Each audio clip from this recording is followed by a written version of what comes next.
Hello दोस्तों, नमस्कार। उम्मीद टेक्निकल यूट्यूब चैनल के माध्यम से समस्त EPS 95 पेंशनर्स भाई बंधु आप सबका हमारे नए वीडियो में स्वागत है।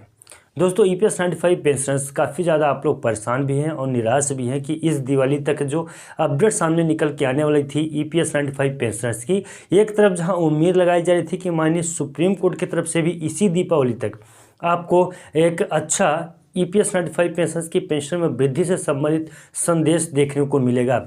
एक तरफ वहीं दूसरी तरफ माननीय वित्त मंत्रालय की तरफ से भी फंड के बारे में बात कही गई थी। और अगर बात करें और थोड़ा सा तो माननीय श्रम मंत्रालय ने भी बखूबी आश्वासन देके इस बात की पुष्टि की थी कि इस दिवाली तक EPS 95 पेंशनर्स की पेंशन में वृद्धि होगी। समस्त EPS 95 पेंशनर्स यही समझ रहे थे कि इसी दीपावली तक एक बड़ा तोहफा EPS 95 पेंशनर्स को मिलने वाला है। लेकिन ऐसा कौन सा मोड़ आया EPS 95 पेंशनर्स के लिए कि पेंशन में वृद्धि नहीं हो सकी है।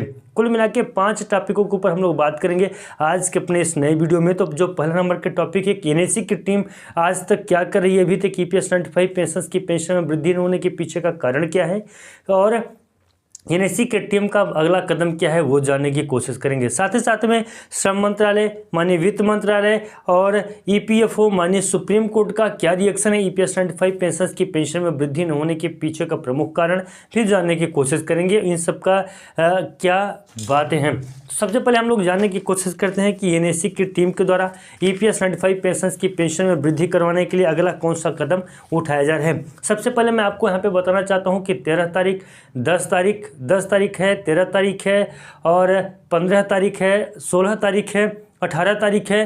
तो आज EPS 95 पेंशनर्स के पेंशन में वृद्धि को लेकर NSE की टीम के द्वारा लगातार मीटिंग्स की जा रही हैं।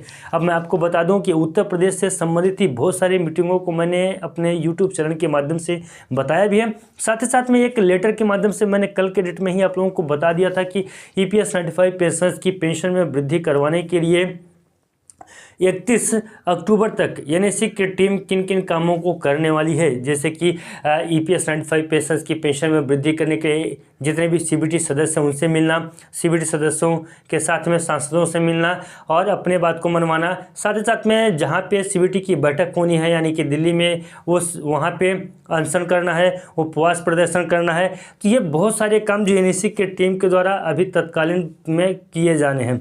दूसरे नंबर पे माननीय श्रम मंत्री जी बड़ा वादा किए थे, तो अभी श्रम मंत्री जी के बड़े वादे से याद आ रहा है EPS 95 पेंशन से अनुमान लगा रहे हैं कि इस जो CBT की बैठक होने वाली है 31 और 1 तारीख को, उसमें EPS 95 पेंशन के लिए कुछ अच्छे बातें निकल सकते हैं, सामने निकल के आ सकते हैं। हालांकि CBT की बैठक में जो तो EPS 95 पेंशन के 5 मुद्दों पे बात होगी, उन मुद्दों को हम लोग दूसरे वीडियो में कवर करेंगे कि किन किन मुद्दों पे बात होगी।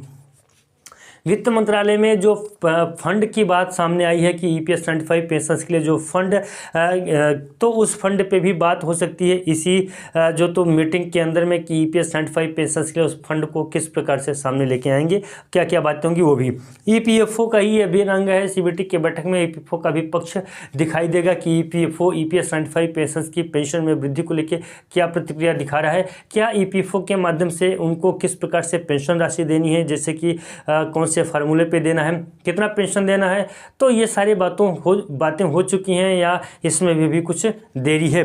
साथ ही साथ में माननीय सुप्रीम कोर्ट पे भी थोड़ा सा हम लोग डिस्कस कर लें कि माननीय सुप्रीम कोर्ट का अभी तक EPS 95 पेंशन की पेंशन में वृद्धि को लेकर एक बड़ा अहम भूमिका योगदान रहेगा, क्योंकि माननीय सुप्रीम कोर्ट में जो फैसला रिजर्व है, जब तक फैसले की पूर्ण रूप से सुनवाई नहीं हो जाती है यानी कि फैसला पब्लिक नहीं हो जाता है, तब तक EPS 95 पेंशन की पेंशन में वृद्धि होना मुमकिन नहीं दिख रही है।